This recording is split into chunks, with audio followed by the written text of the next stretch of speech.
Here we go. Okay, the Dor Vador. This is the recurring Exodus one. Short recap. We're learning about, well, obviously the Exodus, but it's not just learning about the Exodus, learning about the applicability of the Exodus past the commemoration of it. So we started with what it's told about how you're supposed to remember it. It says every generation a person has to view himself as if he personally left Egypt. It's not just a thing of then, it's a thing of now. The added thing, but it's not just in every generation, but every single day we're supposed to actually see ourselves. The more asked, what does it mean every single day?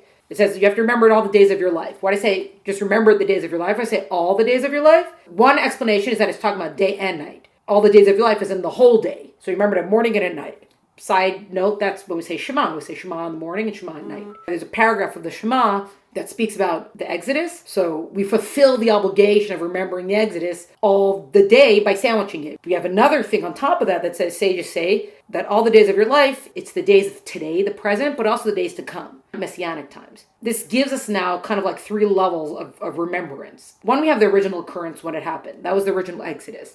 Then we have the yearly commemoration, which is the Seder every year. The Seder specifically has to be the night of Pesach. You can't make a Seder randomly.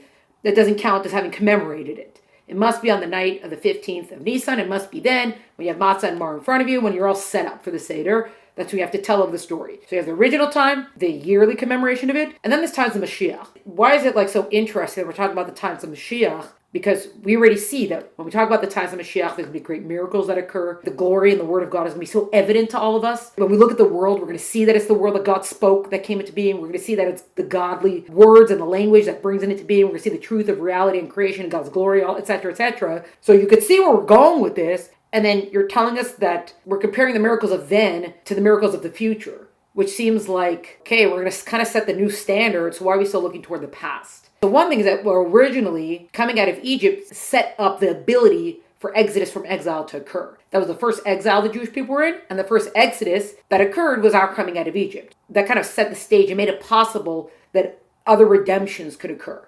Okay, fine, so we understand redemption from Egypt is a big deal. It's not just because it happened, but it was like a stage setter. Now we have a precedent for exodus. Fine. But again, when Mashiach's going to come, the whole world's going to be filled with God's glory, that everyone's going to see it and know it. Why are we comparing that time to the time of Egypt? What is going to be the significance of the redemption from Egypt during Messianic times? And we're still going to be talking about it. And we know we will, because Torah is the Torah of truth, and it says all the days of your life, so now and in the future. So it's always going to be. There's many more verses and phrases supporting all this, but that's kind of what we covered last time. So now going into this time, we're opening up a new dimension toward things. And some of this might actually be familiar to you, because we mentioned this in parts before. First thing we have to do to figure out why is the exodus from Egypt still going to be, why is it still applicable even now? Why is it going to be applicable in the future? Why is this going to be something that Torah of truth is, it's always there? One thing that we want to look at is what are the spiritual components of the Egyptian exile and the exodus? Aside from the physical slavery and redemption, etc., that occurred, we know that there's more deeper, there's layers to everything. So we know the physical realm, we know the literal thing that occurred, but what was going on in spiritual realms? So in spiritual realms, the Hebrew word for Egypt is Mitzrayim. So if you switch around the vowels of the word of Mitzrayim, you get the word of Meitzarim. What's the word of Meitzarim? Meitzarim means boundaries and limitations. What is one of the spiritual components of the land of Egypt is that it represents boundaries and limitations, like the shackling of things, the closing in of things, the restriction of things. What's another thing about Egypt? We have this in the Maamar of Yehuda Atta. Because when we're talking about how could Yaakov live his best days in Egypt, which Egypt was known as like the worst country ever, as far as morality goes. Ancient Egypt, talking about this time of idolatry of the Pharaoh, it was considered the epitome of immorality. How do we know? We see this story happened with Abraham. Abraham went with Sarah. There was a famine who went to Egypt. And Sarah's so beautiful. Wow, so she's my sister. That whole thing. So Pharaoh took her, and then there was an angel. And anytime he tried to get close to Sarah, I was like, hit him.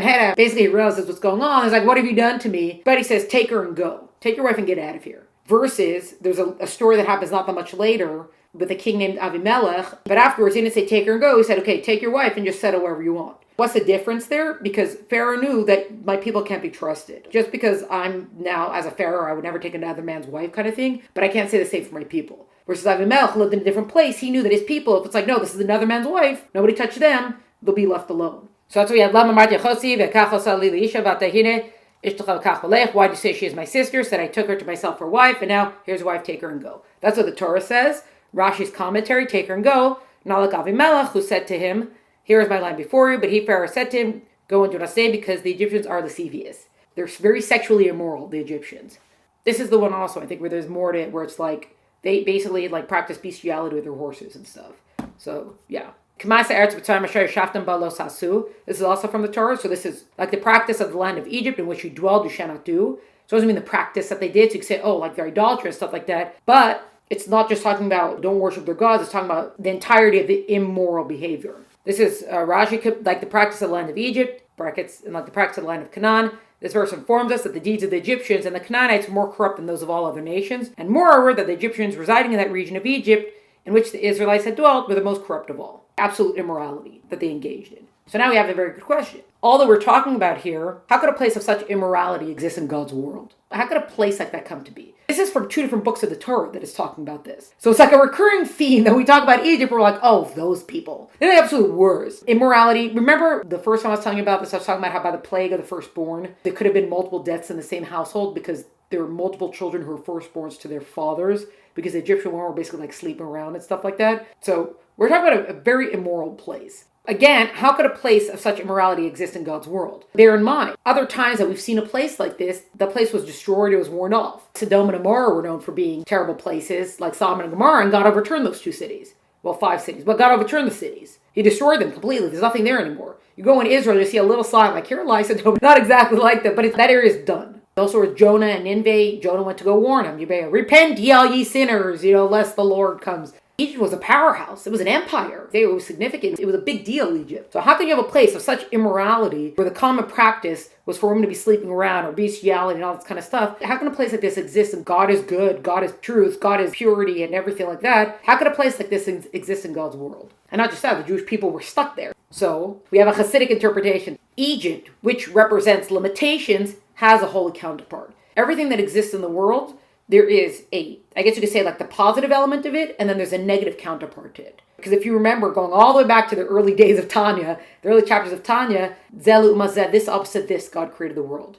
For everything that's one way, there's a negative opposite to it, which is what creates the balance in the world, which is it creates free choice within the world. You could have love lead to healthy relationships, and you could have love that turns into lust, and that could lead to unhealthy relationships. You could have severity, gevura, which could be self-discipline and strictness with oneself, and withholding when things shouldn't be given, or it could turn into like things like impatience and being judgmental, and it could turn into something being overly strict without any kindness or mercy there. Everything has a counterpart to it. So we can say if Egypt, this thing of limitation, a place which represents limitations and constriction and restraint, not in their behavior, mind you, but in the fact that Mitzrayim, that you can't be yourself in a place of limitation, if this could exist in the world in a physical sense, and this is what it means in the spiritual sense, that this is what it represents, there is a spiritual counterpart to it. What is the spiritual counterpart to Egypt? Where do we see limitations, quote unquote? How does limitation have like a spiritual counterpart? It's a positive, it's a holy counterpart. God is infinite. Where does this limitation come in? The counterpart that we say, it's what we call the Tzimtzum HaRishon, the first contraction. We spoke about this at Tanya a lot also. The creation of the world, we can't just have God's ultimateness. We can't have his essence. That can't just create the world. It would be nothing, right? It's like it's just being subsumed in the sun.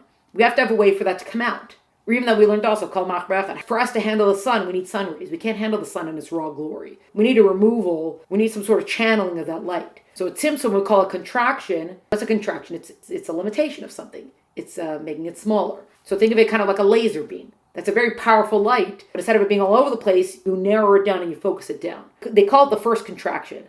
What was that first contraction? The original tzimtzum, the first contraction that ever occurred, which allowed for the creation of the world to come about, was of such intensity, it was able to bring about a void, per se, a space, for the existence of the world. It's like sucking in your belt, sucking in your gut so you could tie your belt. Existence was just God, bright light of God. Within the bright light of God, you can't have creation, because everything just becomes part of the bright light of God. God had to create a void within himself, per se, not separate from himself. He had to kind of like hold himself back so that creation could actually come about. So we could all walk around and say, I am not you and you are not me kind of thing. Or that this could exist and that could exist. Because if not, everything just becomes part of the sun again. Everything just gets lost in the bright light. There's no shadow, there's no dark, there's nothing. If you look into a bright light, there's nothing. There is no distinctiveness within a bright light. The first contraction that had to be for the beginning of creation to come about, the entire chain of creation, and remember the 4 worlds and all that kind of stuff, it was so intense. The first one was so intense, it created a void, a space that the existence of the worlds could occur in. For the existence of worlds, which would be a chain of creation, the reason why they call it a chain is because each one is linked. So when we have the 4 worlds, they connect to each other, they overlap, like links in a chain. Remember the word hishtalshelus? Hishtalshelus is the chain of creation. for the chain of creation to come about, as in each one feeds into the next. Think of it kind of like that. So you have the first world. Remember that world of Atzilas, that highest world? The bottom of that world is already the top of the next world because it's chain. Here we go. For the existence of the world, the chain of creation, this is a forerunner of restrictions, which would occur behind screens and curtains and partitions, which would dimming the intensity of the light until it was incomparable to the original light, so even Egypt can exist. Meaning that original contraction that God did so that the world could come into existence was so intense, but that's now the precedent. It was followed by many more contractions. Because you got to keep narrowing down, keep narrowing down. Then you also have these screens and the curtains dims the light, dims the light, dims the light, dims the light, to the point where this bright light of God is so hidden and so dim that even a place like Egypt could come about.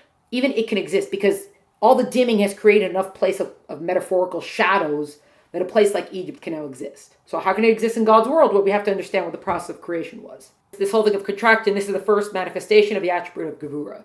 Remember the whole thing with the soul powers? Chachma bin Das, the intellectual soul capacities. Then you have the 7 emotive soul capacities. So you have the intellect and emotions, wisdom, understanding, and knowledge. And then you have chesed, gevurah, tiferes, kindness, severity, compassion. So this is called gevura, strength, severity, restriction, because it's a withholding. Love is all about giving. Chesed is all about giving. And gevura, it's all about withholding. So you have to have a balance of both. You have to know when to give and when to hold back. Love and fear, all that kind of stuff comes from that. Love is an expansiveness of the self, and fear is a contraction of the self. So this was a contraction of the self. It's the first time we actually see gevura in play.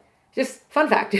Anyways, the point is, you understand, there was an original contraction, as in, this is the holy counterpart of a place of physical restriction and limitation. We have a holy counterpart to that. And what is that? That is the original contraction that narrowed down, that contracted that original bright light of God so that creation could come about. That's the holy version of contraction and limitation. That's how you have Bereisha Chashocha V'Hadar Nahara. At first it was darker than light. The original time that we saw this, it was Kol Mach B'Echad. We're talking about how the way that God created the world spoke to what the purpose of the world was. That there's darkness and then light. We have to go through the darkness, the spiritual darkness, to get to the spiritual light. We have to bring the spiritual light into spiritual darkness. It was evening and then it was morning one day. Within the pattern of creation, the ultimate purpose of creation was woven into the nature of the world. Dark, we have to go through challenges and then we bring about light. So here it's saying it, at first it was dark and then light. We got the same phrase again, but what it's talking about here is that the darkness is talking about the limitation of light that occurred. There was a darkness and there was a void that occurred, and now we were able to have this concentrated beam of light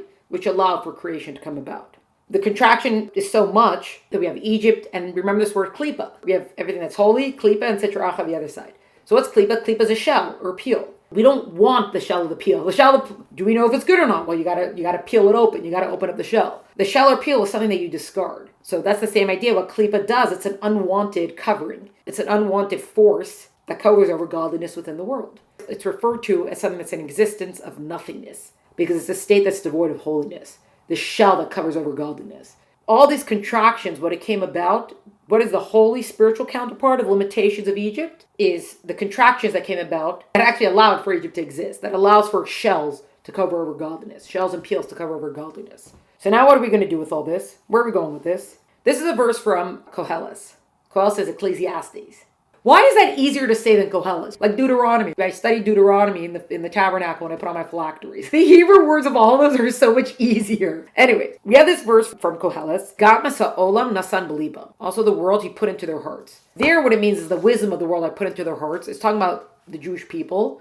What do we mean by this? The world he put into their hearts. The spiritual state of the Jewish people affects the whole world. Well, this is part of what we're doing here, part of what our purpose in creation is all about. We know that we're supposed to be the moral light unto the nations. We know it's our job to make this world a world of godliness, etc. So our spiritual state, the spiritual state of the Jewish people, it impacts the world. That's how intrinsically connected we are to creation and nature itself, I guess you could say. Where are we going with this? What we're trying to achieve here is, now that we see this whole thing about restriction and limitation, we want to undo that. Egypt is it's restrictions and limitations. So how do we have an exodus from that? Is that you have to go beyond limits. You have to go beyond restrictions. And when you do that, when you commit yourself to that, and you decide you're going to do that, these limitations, these restrictions, they disappear, they dissolve. It's basically saying I'm not going to limit myself to what the nature of the world is. We're going to get more into that. Now, we have this from Shema. You should love the Lord your God with all your heart, with all your soul, and with all your might. If you look at the phrasing, B'chol me'odecha, they say with all your might. The word me'odecha, the word is ma'od. Very, means very. Very implies something there's a lot of it. It implies abundance, without restraints or limitation. Boundlessness. Love the Lord your God with all your heart and with all your soul, and basically with boundlessness, without restraint, without limitation. V'ahavta Hashem Elokecha, love the Lord your God, when we disregard all considerations of society, the body, and even the souls, the animal soul and the godly soul, and we focus on acting out of love of God. This brings divine assistance without boundaries to break through spiritual darkness and bring light. As in. What do you mean that we have to, love without restraint and overcome boundaries? Nice slogans, but what does that actually mean? What does it look like? When we say we disregard all considerations of society. So the people around us, our neighbors, people who don't behave like that, people who who are throwing shade. Literally, right? Like Klipa. They're trying to throw shade on the behaviors, the commitments that we have. This way of life that we've upheld for thousands of years. The conviction that we have of knowing that just because many people in the world, or even society today, rejects God, try to take him out of the Pledge of Allegiance, drop the dollar bills, or whatever it is, just because there's a massive rejection of it, that would be what the limitations of society. So when we disregard that, we reject that, we don't let that limit us. I'm going to be embarrassed to, whatever. Not to light a menorah where it's visible or something. Also the limitations of the body. The body's like, I don't want to do this right now. And it says even of the souls, so you have the animal soul, we know. The animal soul is just like, let's go clubbing. But sometimes the godly soul is like, look, you gave tzedakah, so good. We disregard all the considerations and all the limitations. And we're like, look, this action, this thing that God wants, I'm just going to focus on my love of God, and my love of God is going to be boundless. God, who I love so much, this is what he wants, this is what he loves, I'm going to do it for him. You're not such a Torah scholar, how could you be keeping this mitzvah? You're not good with this mitzvah, so how can you go to this mitzvah? Aren't you a hypocrite? Maybe, I don't know. They're not mutually exclusive. There are certain mitzvahs, one's kind of contingent on the other in certain aspects, but they're not mutually exclusive. Just because you haven't fulfilled to the utmost one mitzvah doesn't exclude you, doesn't preclude you from trying to fulfill another mitzvah. That would be setting limitations on yourself. My love of God is boundless. I will not set limitations on my love of God, which means that my actions for God are also going to be boundless and without limitations. I don't care what other people say, even what I say to myself. I'm going to do it. I know this is truth. I know this is real. I know this is what he wants to be done. I'm going to get it done. Whatever, okay, fine. Maybe I'm not a perfect, it doesn't matter. I'm going to get it done. Kind of the sidebar is, remember we went back, Tanya again, we're not going to wait to become a perfect person to get a mitzvah done. We got to get the mitzvah done. Your godly soul will be like, hey, look, we don't have the proper intention right now. And then you have to be like, whatever, I got to get the mitzvah done. Proper intentions, we'll get there. We'll worry about it later or something, we have to get there. But let's get it done for him. That's displaying love that transcends boundaries and limitation. And when we do that, God responds in kind to us by bringing about assistance that's being like, oh, I never thought I'd get that done. Like all of a sudden you did get it done. And all of a sudden, not just that, but it was like, that was easier than I thought it was going to be. Sometimes we build something up in our mind, or we just commit to it and we just go for it. And when we just go for it, we're like, hey, you know what? I did it. Yeah, maybe that was a little bit tough, but you know what? It also wasn't too bad at the same time also. I thought it would be so hard. It was so intimidating when I set out to do it. I don't know, whatever, pick your mitzvah. I never thought I could keep Shabbos for 24 hours. It was going to be so long without my phone or whatever. And then you do it and you're like, okay, maybe it was a little bit rough for a few hours, but I got through it. I did it. I actually did it. Not too shabby. I committed to more tzedakah than I thought that I would have. And you know what? I figured it out. Parenthetical. Tzedakah is the one mitzvah that God says you should test me with this. That when you commit to giving more tzedakah, that your sustenance, that your parnasa increases. Anyways, so when we do this love without boundaries, we have the divine assistance without boundaries. There's no limitation to the assistance that we get. And through that, we could break through the spiritual darkness and bring about light. Obviously, spiritual light. As in, the challenge of the world cannot hold us back. Also, don't forget, we're talking about loving the Lord your God. Havaya and Nimvaya, we're talking about infinity. When you connect yourself to infinity, that means you could tap into, receive the help of that which is beyond nature. Infinite means that there's no limitation. There's no measurement to it. Nature is limitation, space, time, mass, matter. When we go beyond nature, we can bring down what is beyond nature. We get that sort of power, we get infused by that sort of power. And we see that that's the example from the Torah that's brought down is during the plague of darkness. They did not see each other and no one rose from his place for 3 days, but for all the Jewish people, there was light in their dwellings. We see literally that's the plague of darkness so thick nobody could move. But we say for the Jewish people, there was light for them. As in, just because we might live in a world of spiritual darkness, we can have light and bring light into a world of spiritual darkness. We access is something that's above us. Through doing that, this is how we create a dwelling place for God within the world. It says also, what you do is you begin with your immediate surroundings, then that can expand to the larger area, and through that, you can actually affect the entire world. So here, I actually brought down, this is from the Gemara, But what I did is I brought down some of the part that comes before it, because the maamer only quotes like the last few words of it. But I actually brought the part before it, well, I figured you guys would appreciate it. So I'm like, hey, let's do more of this. So, okay,